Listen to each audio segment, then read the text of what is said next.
अस्सलाम वालेकुम, बिस्मिल्लाहिर्रहमानिर्रहीम। अब हम बात करेंगे टेबल ऑफ स्पेसिफ़िकेशन पे। कोई भी जब टेस्ट बनाया जाता है तो ये देखा जाता है कि जो कंटेंट हम क्या कवर करना चाह रहे हैं।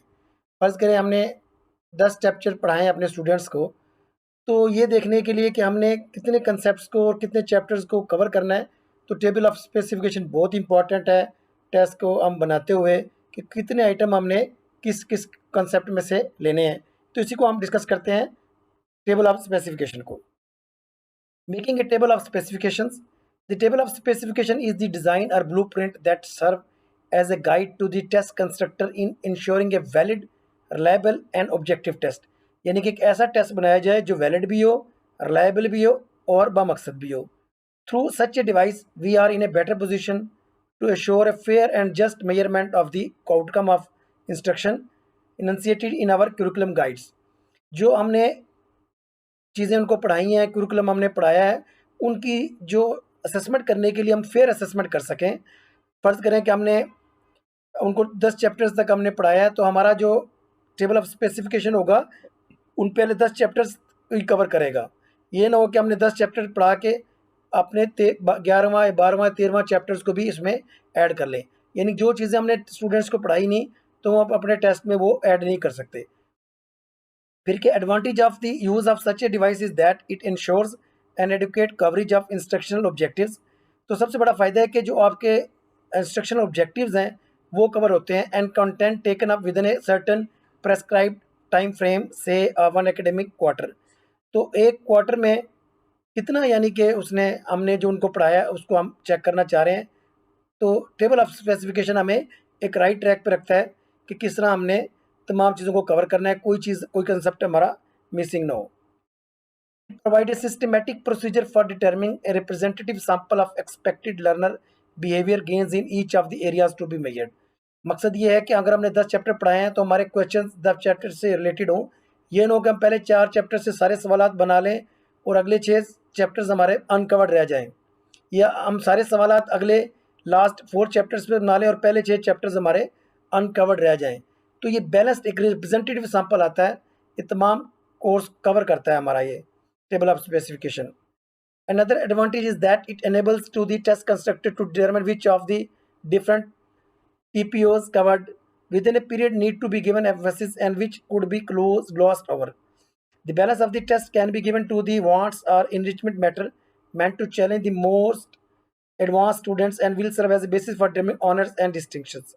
यानी कि हम स्टूडेंट्स की से रियल अचीवमेंट को हम चेक कर सकते हैं। अगर हम टेबल ऑफ स्पेसिफिकेशन फॉलो करेंगे तो हमें पता चल जाएगा कितने परसेंट स्टूडेंट्स ने क्या अचीवमेंट्स की और किस एरियाज़ के अंदर हमारे स्टूडेंट्स कमज़ोर हैं, ताकि उन एरियाज़ को हम दोबारा कवर कर सकें। A third benefit to derived from the use of a table such as this is that helps in attaining an equitable distribution of skills measurement.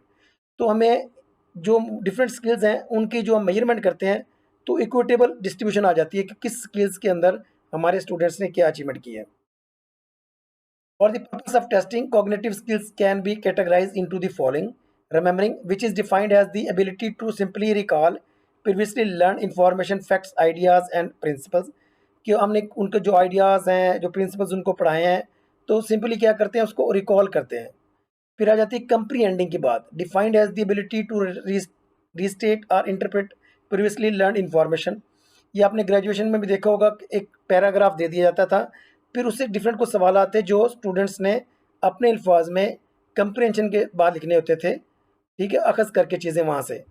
Thinking defined as a more और less complex intellectual activity involve analysis, synthesis and judgment, कि किस तरह वो analysis करते हैं, चीज़ों को जोड़ते हैं और एक ख़ास जजमेंट पे पहुँचते हैं।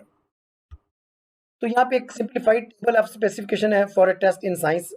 डेफिनेशन ऑफ मैटर की बात हो रही है। यहाँ पे स्किल्स क्या देखने हम जा रहे हैं हम, रिमेंबरिंग, कंप्रीहेंडिंग एंड थिंकिंग।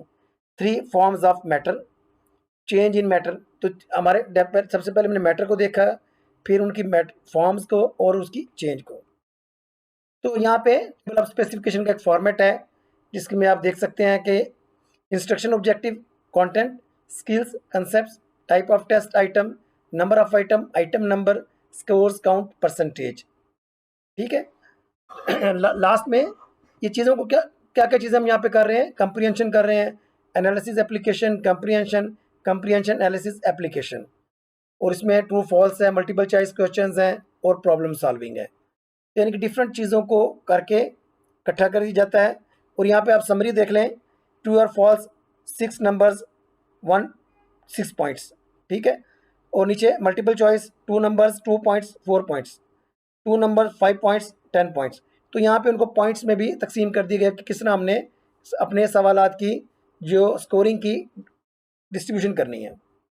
तो यहाँ पे एक हमने मैथ के स्पेसिफिकेशन दिया है।